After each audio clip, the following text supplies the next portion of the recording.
Bismillahirrahmanirrahim. Assalamualaikum warahmatullahi wabarakatuh. Perkenalkan, nama saya Yasi Indriani Rahmawati dari kelas 11 TKJ 3. Kali ini saya akan mempresentasikan tentang cara memperbaiki konfigurasi routing dinamis. Routing merupakan mekanisme di mana sebuah mesin bisa menemukan untuk kemudian berhubung dengan mesin lain. Diperlukan sebuah proses routing atau secara mudah router dapat dikatakan menghubungkan dua buah jaringan yang berbeda, tepatnya mengarahkan rute yang terbaik untuk mencapai network yang diharapkan. Dalam implementasinya, router sering dipakai untuk menghubungkan jaringan antar lembaga atau perusahaan yang masing-masing telah memiliki jaringan dengan network ID yang berbeda. Contoh lainnya yang saat ini populer adalah ketika suatu perusahaan akan terhubung ke internet, maka router akan berfungsi mengalirkan paket data dari perusahaan tersebut ke lembaga lain melalui internet. Sudah tentu nomor jaringan perusahaan tersebut akan berbeda dengan perusahaan yang dituju. Berikut ini adalah langkah kerja perbaikan router dinamis.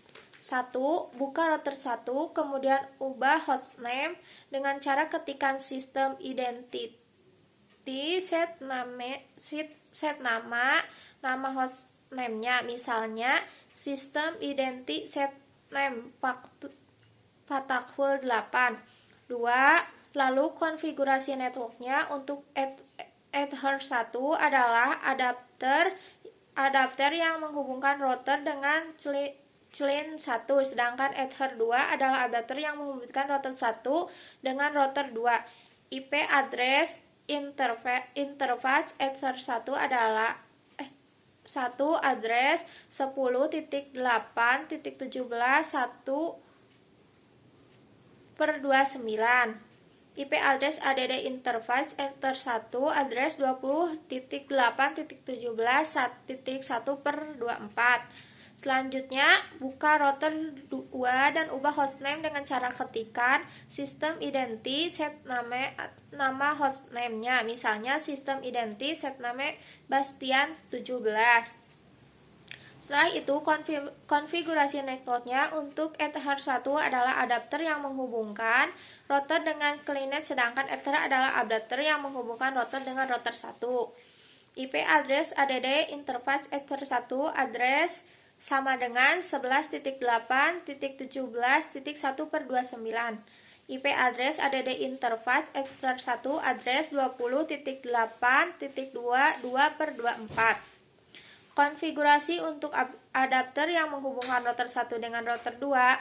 Routing RIP interface ADD interface Ether 2 send sama dengan P1 receive 1 P1 untuk interface menyesuaikan. Konfigurasi untuk adapter yang menghubungkan router 2 dengan router 1. Router RIP interface ADD interface Ether 2. Langkah router RIP pada router 1. Routing RIP network ADD network sama dengan 10.8.17.0/29. Routing RIP network ADD network sama dengan 20.8.17.0/24. Langkah routing RIP pada router 2. Routing RIP network ADD network sama dengan 11.8.17.0/29. Routing RIP network ADD network sama dengan 20.8.17.0/24. Untuk melihat tabel routing, IP router print. Isikan IP pada client 1 Windows XP yang terhubung dengan router 1. Win XP sama dengan 10.8.17.5/29. Gateway sama dengan 10.8.17.1. Isikan IP pada client 2 Windows 7 yang terhubung dengan router 2. Win XP sama dengan 11.8.17.4/29. Gateway sama dengan 11.8.17.1. Test ping Klinet 1 ke Klinet 2 atau Win XP ke Win 7, begitupun sebaliknya. Cukup sekian presentasi. Maaf bila ada salah kata. Billahi taufiq wal hidayah. Wassalamualaikum warahmatullahi wabarakatuh.